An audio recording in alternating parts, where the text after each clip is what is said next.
नमस्कार, मैं हूं आशीष चित्रांशी और आप देख रहे हैं the News Launcher. Mid day मुद्दा with Ashok Wankhede. ED, enforcement directorate, Modi ji की सबसे पसंदीदा एजेंसी ईडी। उस ईडी के बारे में अभी आपने 2 दिन पहले खबर सुनी थी कि उसके अफसरों को दिल्ली में घेर करके पीटा था। और किसने किसने पीटा? जिनके यहाँ छापेमारी करने गए थे। और इतना पीटा कि एडिशनल डायरेक्टर को अस्पताल में एडमिट करवाना पड़ा। ये ईडी सिर्फ पिटाई के लिए चर्चा में नहीं है। इस ईडी के अफसर अलग अलग राज्यों में लगातार गिरफ्तार हो रहे हैं उसूली के मामले में, जिसको सामान्य भाषा में रिश्वतखोरी कहते हैं, लेकिन अगर उसके तह में आप जाएंगे तो एक्सटॉर्शन है, उगाही है। ये धमकी दे करके कि केस बहुत बड़ा है, मेरे हाथ में है, इसको हल्का कर सकते हैं, इतना लगेगा। तो ये एक्सटॉर्शन में आता है, ये रिश्वतखोरी नहीं है। इस एक्सटॉर्शन के मामले में जब ईडी अब राज्य पुलिस के गिरफ्त में आना शुरू हो गई, तो भागी भागी सुप्रीम कोर्ट पहुंची। सुप्रीम कोर्ट ने भी सिर्फ लीपापोती की और राज्य पुलिस को रोकने से इनकार कर दिया। यहां तक कि ईडी ये चाहती थी कि अगर गिरफ्तार भी होता है कोई ईडी का अफसर किसी राज्य पुलिस द्वारा, तो उसकी जांच कम से कम उस राज्य की पुलिस ना करे, उसकी जांच सीबीआई के पास आ जाए। इसीलिए ये मांग थी कि ईडी और सीबीआई जैसे केंद्रीय एजेंसियों के अफसर राज्य पुलिस द्वारा गिरफ्तार न किए जाएं, सुप्रीम कोर्ट इस पर रोक लगा दे। 2 जस्टिस के बेंच में यह मामला था, लेकिन वहां पर कुछ कंक्रीट राहत मिली नहीं ईडी को। राज्य पुलिस जांच करेगी, इस पर भी मुहर लगा दी सुप्रीम कोर्ट ने अपनी टिप्पणी में, ऑब्जर्वेशन में। अब ये एक्सटॉर्शन गैंग कैसे काम करता है, क्यों बचना चाहता है, ये सब बहुत महत्वपूर्ण है। यही वो ईडी है जिसका इस्तेमाल बार बार सरकार बनाने में। यही वो ईडी है जो मोदी की कृपा से इतनी बेखौफ हो गई, जब साहब का हाथ ऊपर है तो इतनी बेखौफ हो गई कि इसके अफसर साइड में अपना भी धंधा चलाना शुरू कर दिए। यही वो ईडी है जिस पर एक रिपोर्ट भाऊ ने लाई थी। वो रिपोर्ट आपको याद होगी कि जो एनसीआर के ही एक हिस्से में एक बहुत बड़ी सीज की हुई प्रॉपर्टी थी, बहुत बड़ी, वो 100 करोड़ से ज्यादा की प्रॉपर्टी थी। उसमें ईडी का दफ्तर खोल करके बैठ गए, जहां पर स्विमिंग पूल वगैरह सब कुछ है, वो भी अवैधानिक था।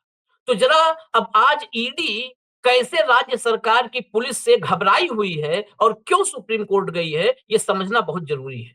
क्योंकि इस देश के संवैधानिक व्यवस्था में अगर कोई बार बार हथौड़ा मार रहा है, तो तमाम एजेंसियों के साथ, राजीव कुमार के साथ, उस हथौड़े में एक हथौड़ा ईडी का भी है और वो सबसे तेज प्रहार कर रही है।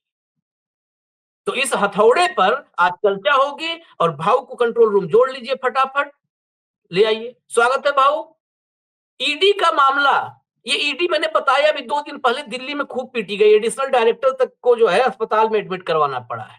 इसमें सुप्रीम कोर्ट में क्या क्या हुआ है वो तो हम समझेंगे, लेकिन मैं आपको कुछ घटनाएं बता दूं जो बहुत जरूरी है इस जो है सुप्रीम कोर्ट के मामले को समझने के लिए। ईडी का सबसे पहले नीचे से चलते हैं। पश्चिम बंगाल का पता है, यही ईडी गई संदेश खाली में, यही ईडी शाहजहां शेख के पीछे पड़ी, यही ईडी वहां पर खूब जम करके पीटी गई थी, इन पर हमला हुआ था। और यही ईडी संदेश खाली में तलाश रही थी राशन वितरण घोटाला। उसके बाद वहां पर पीड़ित महिलाएं सामने आने लगी थी, और कैसे आई थी उसमें बीजेपी का क्या रोल था, वो पेन ड्राइव से सामने आ गया था। उसके बाद यही ईडी है जब ये दिल्ली में, अभी अगस्त की बात है, दिल्ली में एक संदीप नाम का ईडी अफसर था, रंगे हाथों 20 लाख रुपए लेते हुए उसको पकड़ा गया। और इस अफसर को सीबीआई ने पकड़ा, 20 लाख रुपए रंगे हाथों लेते हुए पकड़ा गया। यहां सीबीआई ने पकड़ा तो यहां पर शायद कम ऐतराज है ईडी को कि चलो दोनों एजेंसी भाई भाई।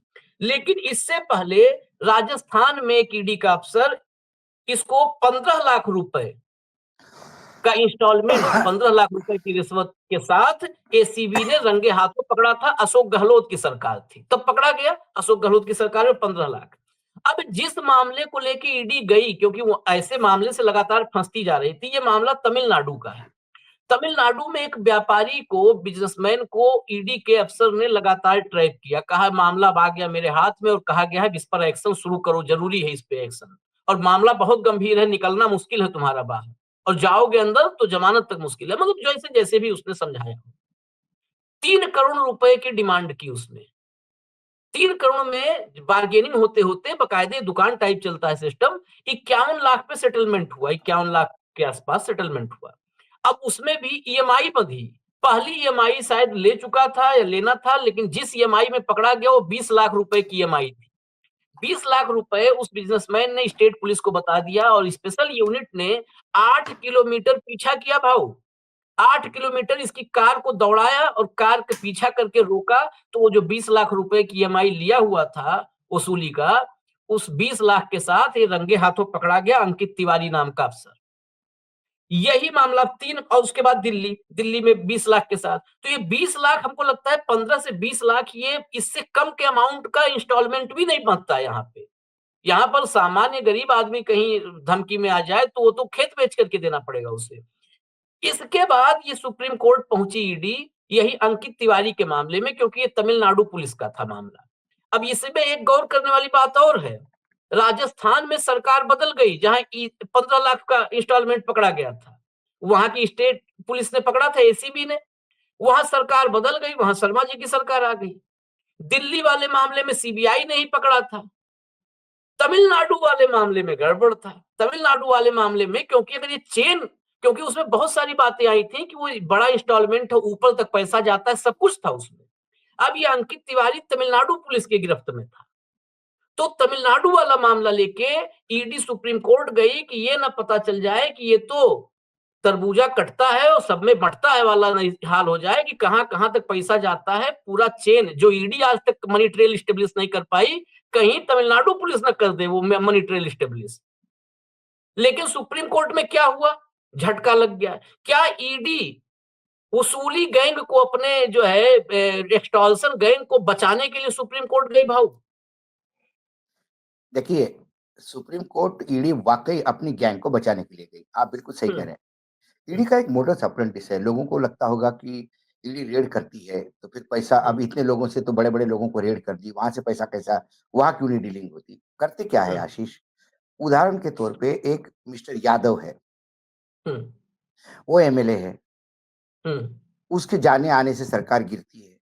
हम्म, उसको रेड करके, जैसा महाराष्ट्र की सरकार गिराई गई थी, रेड हम्म, करके अजित पवार हो, एकनाथ शिंदे के पीए हो संदीप जोशी, ये सब, इनको हम्म, घेर के ईडी सरकार के सामने बकरे को ले आती है, फिर हम्म, सरकार उसका शिकार करती है। अब इसमें पैसा कहाँ आता है, मैं आपको बताता हूँ।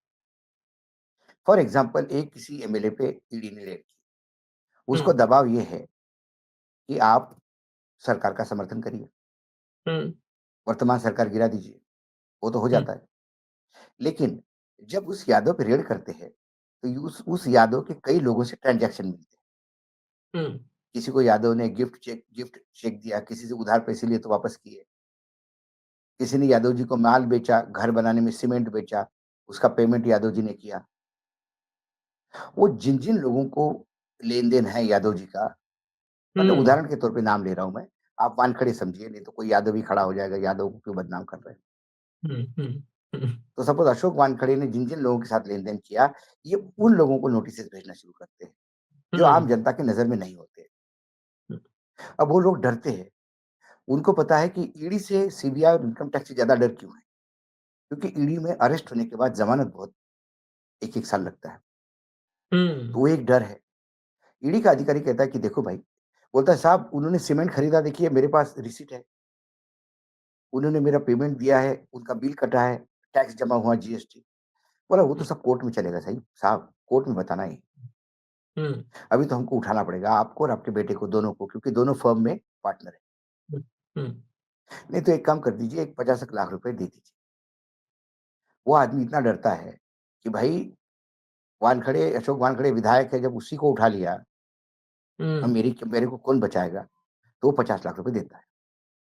ऐसे कई केसेस है जिसमें कुछ लोगों का कोई लेना-देना नहीं और लोग पैसा देके फ्री हो गए, हम्म, क्योंकि उनको बस दूर रहना है।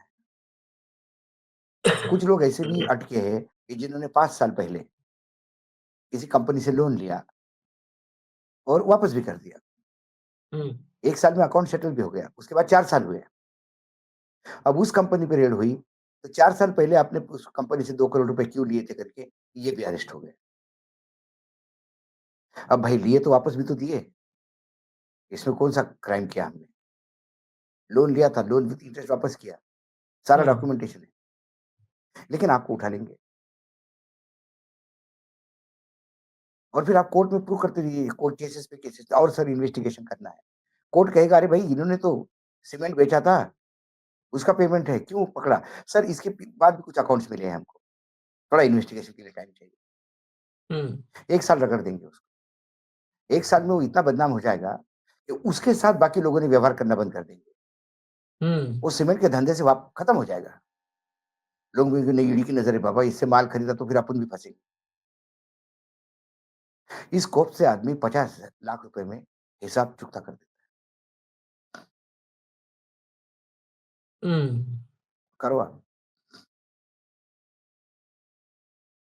ये एक्सटॉर्शन है। एक्सटॉर्शन अशोक वानखेड़े से नहीं है। हम्म लेकिन अशोक वानखेड़े की वजह से 150 लोगों को नोटिस देके आपने 50 करोड़ रुपए इकट्ठा कर हम्म दिए। ये शायद नेताओं को भी पता नहीं है, उनके आकाओं को भी पता नहीं कि एक नया गेम शुरू हो गया है। और इसी सेटलमेंट के तहत लाखों करोड़ रुपए कमाए जाते हैं। और सही कहा आपने, खीरा कटता है तो बढ़ता है, सब अधिकारियों में बढ़ता होगा, हम्म सभी जगहों पे होता होगा। आप इनकम टैक्स में क्या होता है? इनकम टैक्स में क्वेरी निकाल देते हैं आपकी, हम्म और क्वेरी में आप लगाओ चक्कर इनकम टैक्स ऑफिस से। इससे अच्छा लगता है कि आप 2 लाख रुपए देके नक्की कर दो। हम्म फिर आपके जिसके साथ व्यवहार है उन्हीं को नोटिस जाता है, वो भी सुबह शाम तक, सुबह आके बैठ जाता है इनकम टैक्स ऑफिस में, शाम को 4 बजे बोलते कल आ जाना फिर, आज जरा तुम्हारा नंबर नहीं लगा। 3 दिन बाद वो आदमी बोलता है कि यार मैंने क्या गलती की यार, आपसे सीमेंट खरीदा, हमारी क्या गलती, हमको क्यों नोटिस दिया इनकम टैक्स? उसको डर है कि उसका खाता नहीं खुल जाए। वो खुद ही हम्म कहता है कुछ ले दे के नक्की कर दो ना साहब, इसको खत्म कर दो इस केस को। क्योंकि न्यायपालिका में भले ही वो आँखों में से पट्टी हटा दी है मूर्ति के, लेकिन न्यायपालिका की आँखों पे चक्कर पट्टी है। अब इस तमिलनाडु के मामले में हालाँकि सुप्रीम कोर्ट ने बहुत बैलेंस व्यू लिया। मुझे लगता है कि जो सुप्रीम हम्म कोर्ट का स्टेटमेंट है, उन्हें कहा कि भाई किसी भी केंद्रीय कर्मचारी को राज्य सरकार अरेस्ट कर देगी तो संवैधानिक संकट आएगा। हम्म लेकिन राज्य पुलिस को उनके न्याय क्षेत्र के तहत जाँच की अनुमति न देना भी संभव नहीं है। हम्म भाई तमिलनाडु की भूमि पर तमिलनाडु सरकार के कुछ कानून लागू हैं, हम्म एंटी करप्शन कानून है उसमें। और तमिलनाडु की ज़मीन पर यदि आप तमिलनाडु के ही किसी आदमी से पैसा ले रहे हो रिश्वत का, फिर आप केंद्रीय एजेंसी हो, आप अमेरिकन एम्बेसी हो, आप कोई वही भी हो, हाँ तमिलनाडु पुलिस तो इस पे एक्शन लेगी। हम्म अशोक वानखेड़े दिल्ली का पत्रकार है और वो तमिलनाडु में जाके किसी से रिश्वत लेगा, वसूली करेगा, और पुलिस पकड़ेगी तो क्या कहेगी कि नहीं ये दिल्ली का है भई, दिल्ली का पत्रकार आपने कैसे अरेस्ट किया? हम्म क्योंकि गुनाह जो है, the place of crime is Tamil Nadu. Hmm so Tamil Nadu के ही कानून उस पे अप्लाई होंगे। ईडी के कर्मचारी को इम्यूनिटी नहीं है, केंद्रीय कर्मचारी को कोई इम्यूनिटी नहीं है, राज्य सरकार के कानूनों की अवहेलना करना। हाँ कल ईडी गुजरात जाती है और बोलेंगे हम तो साहब दारू पिएँगे रात को। हम्म हम्म हम्म दारू पीने के लिए भई गुजरात की भूमि अलाउ नहीं करती। हम्म ईडी का अधिकारी रात को दारू के बॉटल के साथ पकड़ा तो केस तो बनेगा, चाहे बिहार हो चाहे गुजरात हो। हम्म इसमें साहब केंद्रीय एजेंसी का वो ईडी इन्वेस्टिगेटिव एजेंसी है तो क्या है? राज्य के कानूनों का उल्लंघन करने पे सज़ा होगी। जो दारू डंके की चोट पे दिल्ली में पी जाती है, वो गुजरात में पी जाती क्या? बिहार में पी जाती क्या? नहीं इसका तो इसका एक रिश्वत लेना ये गुनाह है। अब केंद्रीय एजेंसी रिश्वत लेता मतलब क्या हुआ? कल पीएमओ का अधिकारी रिश्वत लेगा बंगाल जाके या हम्म, यूपी जाके, तो बोलेगा मैं तो पीएमओ का अधिकारी हूँ भाई, तुम मेरे को ऐसे अरेस्ट कर सकते हो। अरे रिश्वत लिया आपने।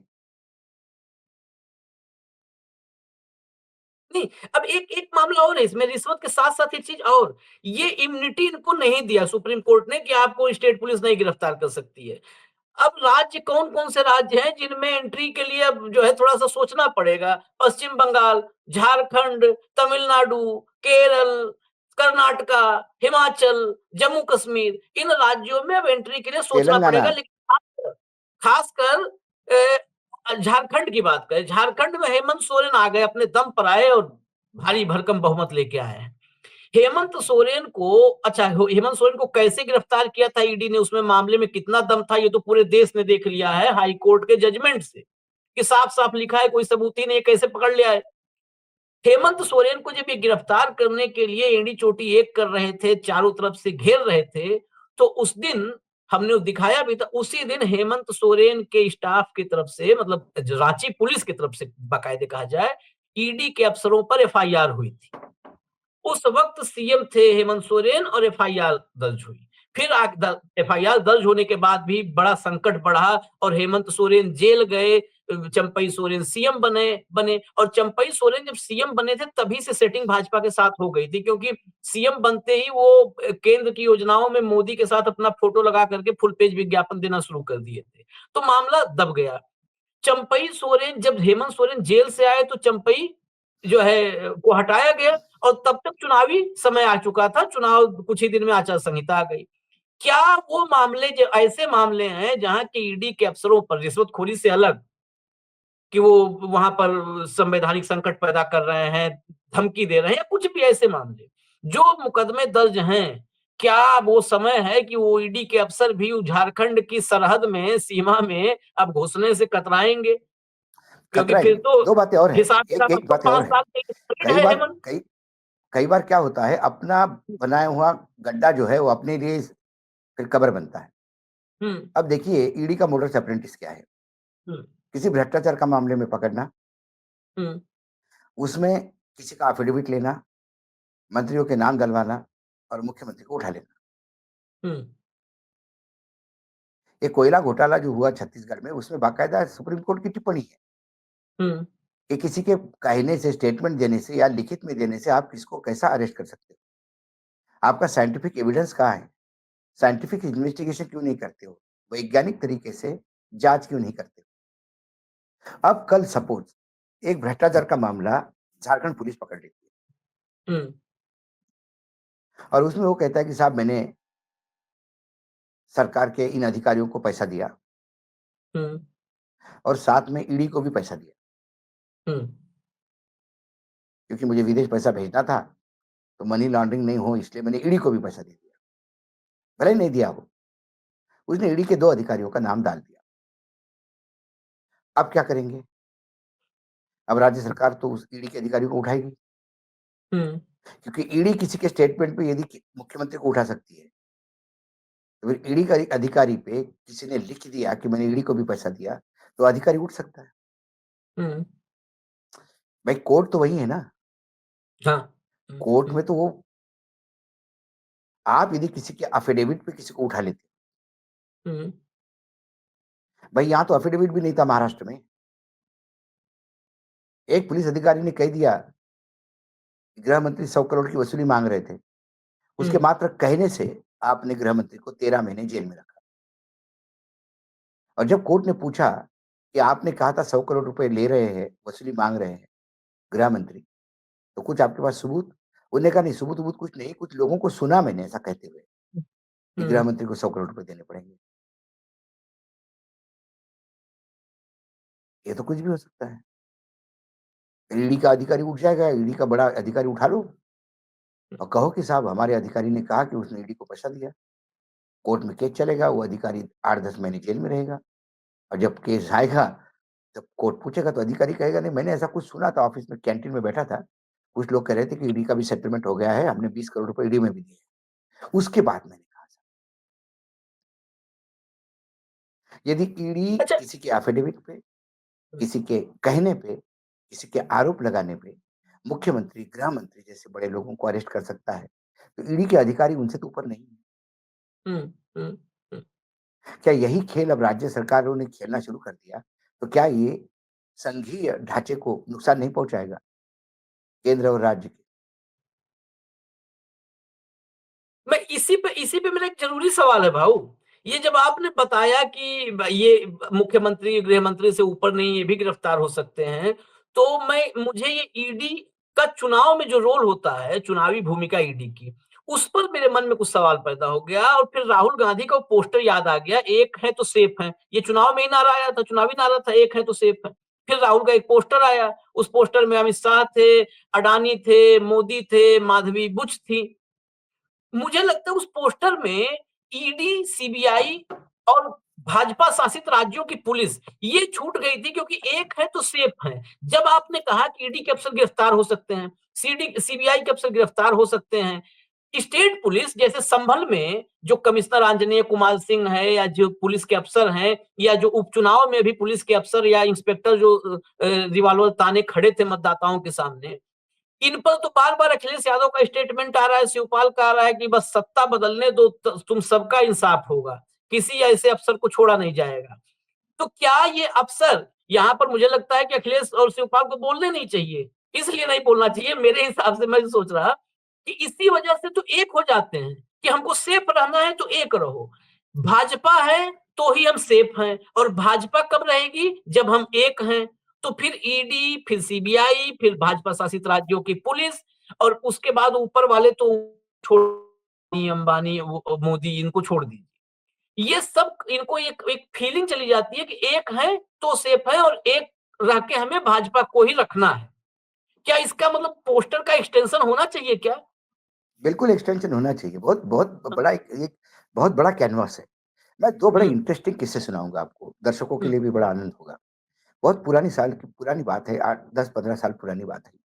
हुँ, दिल्ली पुलिस का तब एयरपोर्ट पे दिल्ली पुलिस की सिक्योरिटी हुआ करती थी हुँ, और पुराना एयरपोर्ट था, मतलब नया एयरपोर्ट बना नहीं था दिल्ली में। हुँ, तो हुआ ये कि किसी पुलिस अधिकारी का कोई रिलेटिव विदेश से आया, तो पुलिस ने प्रोटोकॉल दिया अंदर, अंदर से उसको लेके आए हुँ, और ग्रीन चैनल से जा रहे थे।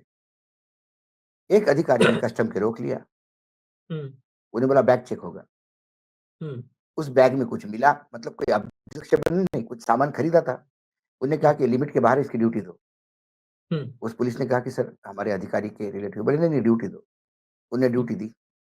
हुँ, उस पुलिस अधिकारी को एक वाकया समझ में आ गया। हुँ, रात में शिफ्ट चेंज हो गई कस्टम्स वालों की। हुँ, ये सारे लोग निकले कस्टम्स के एयरपोर्ट के बाहर और नई टीम ने टेक ओवर कर लिया। जैसे ही हुँ, पुरानी टीम निकली, दिल्ली पुलिस ने टीम पे छापा डाला। हुँ, हर एक के पॉकेट में पैसे मिले, हुँ, कुछ के पॉकेट में डॉलर मिले, हुँ, कैश मिला। हर एक के पास, किसी के पास 50,000, किसी के पास 30,000, किसी के पास $500, किसी के पास $800। इतना कैश लेके तुम कहाँ जा रहे थे? ये डॉलर तुम्हारे पास कैसे आए? कब खरीदे? हुँ, इकोनॉमिक ऑफेंस विंग ने उठाया कस्टम वालों को। कस्टम में हुँ, पता पड़ा गया, ऊपर के लेवल पे बात हुई, फटाफट कमिश्नर साहब से बात हुई। कस्टम डिपार्टमेंट ने माफ़ी माँगी कि आइंदा अब ये ऐसा नहीं होगा, प्रोटोकॉल दिया जाएगा और उन अधिकारियों को छोड़ा गया। Case number 1। Case number 2, Avinash Bhosale नाम के बहुत बड़े इंफ्रास्ट्रक्चर डेवलपर है इंडिया में। हुँ, हाल ही में अभी जेल गए थे, बाहर आए, मतलब छूट गए। अविनाश भोसले का डंका चलता था क्योंकि ऐसा कोई राजनीतिक दल नहीं था, जिसका अविनाश भोसले से संबंध नहीं था। 4-5 फाइव स्टार होटल, 2 बड़े जेटलाइनर, बहुत बड़ा आदमी। अविनाश भोसले एयरपोर्ट से निकले, उनके हाथ में महँगी घड़ी थी, हुँ, कस्टम वालों ने उनको रोक लिया, बिठा लिया। वो बताते रहे कि मैं अविनाश भोसले हूँ, मेरे सब कोई किसी को कोई के ऊपर के फ़ोन-वोन किसी ने कुछ नहीं सुने, चार्ज कर दिया। अविनाश भोसले का ईगो हर्ट हो गया, क्योंकि अविनाश भोसले को बिठा लिया 2 घंटे, 3 घंटे, खबर भी बनी सब। उसके 3 महीने बाद ये जो कस्टम के अधिकारी थे सारे, सारे के हुँ, सारे लोनावाड़ा में एक पार्टी करते हुए पकड़े गए। बाकायदा ट्रैप लगाया गया। हुँ, किसी जो कैरियर होता है, जो रेगुलर सामान लाता है, उसी ने हुँ, कहा कि अरे साहब मैं एक पार्टी देता हूँ। ये सारे अधिकारी जिसने अविनाश को रोका था, ये सारा पूरी बैच की बैच मतलब पूरा वो ग्रुप हुँ, लोनावाड़ा में लड़कियाँ, दारू, शराब-शबाब सब चल रहा था। महाराष्ट्र पुलिस ने छापा डाल के सबको अरेस्ट कर लिया। हंगामा मच गया। फिर बड़े लेवल पे बातचीत होके रफा-दफा हुआ। वो सारे अधिकारी जाके अविनाश भोसले को माफ़ी माँगी। ये कई बार भी पहले हुआ है। हम्म जब कमलनाथ के यहाँ छापे मारने गए, कमलनाथ नए-नए मुख्यमंत्री बन ही रहे थे, वो प्रोसेस चल रहा था सरकार बनने का। तब उनके यहाँ पुलिस ने एंट्री नहीं करने दी, सेंट्रल एजेंसी को। हम्म फिर इनको सीआरपीएफ वगैरह की जो सेंट्रल एजेंसीज़ थी, पैरामिलिट्री फोर्सेस, इनके लोग लाने पड़े और लोग आमने-सामने हो गए। संकट आ गया।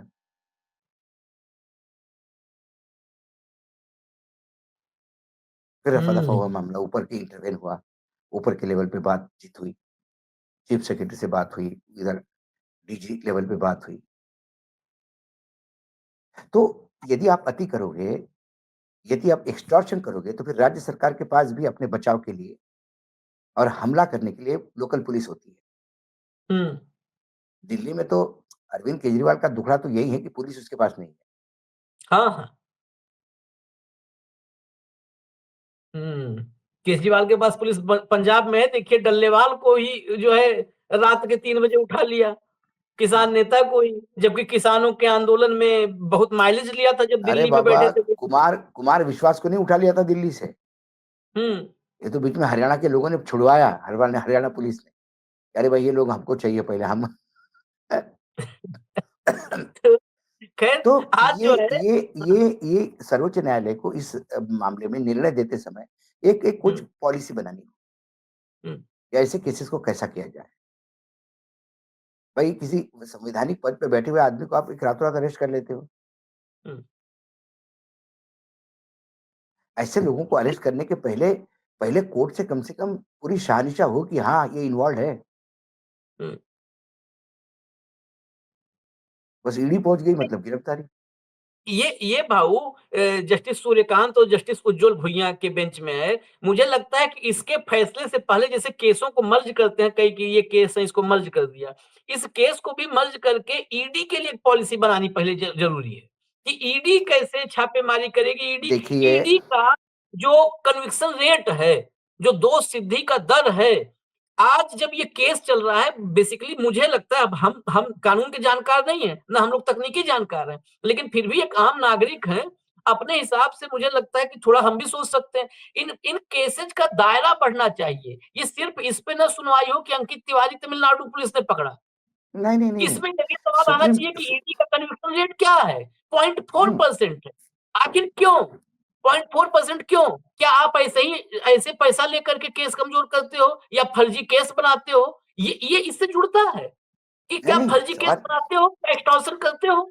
सवाल ये है कि कई जगह क्यों नहीं दिखता ईडी को? हुँ, खासकर मैं तो मेरे पास तो बहुत ओपन केस है। हुँ, गुजरात सरकार ने अडानी से 3,900 करोड़ रुपए वापस माँगे।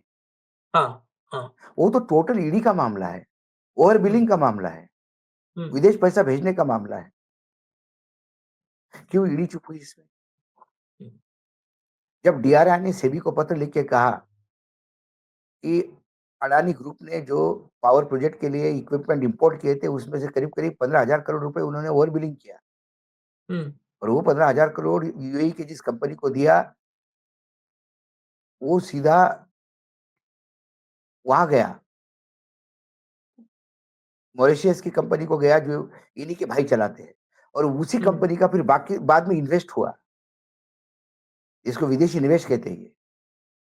ये पूरा ट्रेल, पूरा प्रूफ के साथ डीआरआई ने पत्र लिखा सेबी को, क्यों नहीं ईडी उसमें एक्टिव हुई? क्यों वो पत्र रद्दी के टोकरी में डाला गया? ये बात तो समझ में आती है कि ये सोने का पिंजरा-विंजरा कुछ नहीं, ये तो पामेलियन बन चुके हैं सब सरकार के। हुँ, हुँ। जिसपे छू किया उसको काटने दौड़ जाते हैं। तो अब इससे छुटकारा कौन दिलवाएगा? सर्वोच्च न्यायालय ही दिलवाएगा। सर्वोच्च न्यायालय को ये भी देखना पड़े चाहिए कि भई आप ऐसा ऑर्डर ना करो कि हर राज्य की पुलिस जो है हतप्रत हो जाए। नहीं, अब हालाँकि तो ख़ैर। जो जो हुँ, टिप्पणी की है उन्होंने कि हम पुलिस को भी उनके दायरे में जाँच करने के लिए रोक नहीं सकते। हुँ। नहीं, नहीं। ईडी का अधिकारी कल किसी महिला की इज़्ज़त लूटते हुए मिल जाए, तो क्या कहेंगे कि केंद्र का अधिकारी है उसको नहीं हम अरेस्ट कर सकते। हाँ, उसको चलिए उसको ये छूट है। नहीं, ईडी के ऐसा लिए तो थोड़ी है। बहुत बड़ा कि इस पर तो अब फाइनल डिसीजन आएगा सूर्यकांत, जस्टिस सूर्यकांत और उज्जवल भुइयां का। लेकिन खैर अब ईडी के लिए एक ही रास्ता फिलहाल बचता है कि ऐसे हाँ, पैसे लेने के पहले उस व्यापारी को बोलना पड़ेगा कि तू पैसा लेके उस राज्य में आए जहां हमारी सरकार है। हाँ, हाँ, फिर यही होगा। नहीं, ईडी के लिए आज जो नौबत आई है, इस नौबत में भी फिर बार-बार आजकल चंद्रचूड़ साहब का नाम लेना पड़ता है। क्योंकि इसलिए क्योंकि हम भी अपना जो है थोड़ा-सा प्रायश्चित कर रहे हैं कि हमने बहुत बार सैल्यूट कर दिया था, इसलिए प्रायश्चित के वजह से नाम लेना पड़ता है। इस ईडी को सबसे बड़ा रोजगार मिल गया होता अगर इलेक्टोरल बॉन्ड की जांच का आदेश दे दिया होता चंद्रचूड़ ने, तो इस दुनिया में मनी लॉन्ड्रिंग का शायद सबसे बड़ा केस वही था, भाई जिसकी ईडी जांच में ईडी की जिंदगी खप जाती। ईडी फंस जाते। ईडी ने हाँ, जो ईडी भी एक्सटॉर्शन फँस किया, हुँ, ईडी तो हुँ। ईडी तो वसूली एजेंट बन गई थी कि चलो हाँ, इलेक्ट्रॉल हाँ, बॉन्ड दो, नहीं तो रेड यही करेंगे, यही चलो ला रेड कर दी, इलेक्ट्रॉल बॉन्ड दो। यही बॉन्ड लाती थी। हाँ, बॉन्ड लाने ही जाती थी। खैर, अब ये जो है सुप्रीम कोर्ट भाग के पहुंची है ईडी, लेकिन राहत मिला नहीं। जो राहत जिसकी तलाश में गई थी वो राहत नहीं मिली है। अब तमिलनाडु, बंगाल, हिमाचल, कर्नाटका, झारखंड, इन तमाम राज्यों में, जम्मू कश्मीर जैसे तमाम राज्यों में अब ईडी को घुसने से पहले सोचना होगा। और खासकर ये जो अफसर, शिकारी अफसर निकलते हैं शिकार करने, इन शिकारियों को वहां पर दबोचने के लिए स्टेट पुलिस, अब तो इस मामले ने सुप्रीम कोर्ट में आकर के एक बात और भी कर दिया कि बाकी स्टेट पुलिस को अवेयर कर दिया। कई बार होता है ना, जैसे हनुमान जी को उनकी शक्ति नहीं याद आती थी, जब कहा गया का चुप साझ रहा बलवाना, तो हनुमान को उनकी शक्ति का आभास हुआ। तो ये मामला सुप्रीम कोर्ट में आया, इस पर चर्चा हुई, और ऐसे ही आगे चर्चा होगी तो राज्य पुलिस को आभास हो जाएगा कि हाँ, यहाँ पे जरा निगाह रखो ईडी वाले जब आए कि कहाँ-कहाँ वसूली कर रहे हैं, जरा निगाह रखो, इनको भी सबक सिखाया जा सकता है। खैर, अभी इजाजत दीजिए हमें, कल दोपहर फिर मिलेंगे, भाऊ साथ में होंगे, कार्यक्रम यही होगा, मिड डे मुद्दा विद अशोक वानखेड़े। नमस्कार।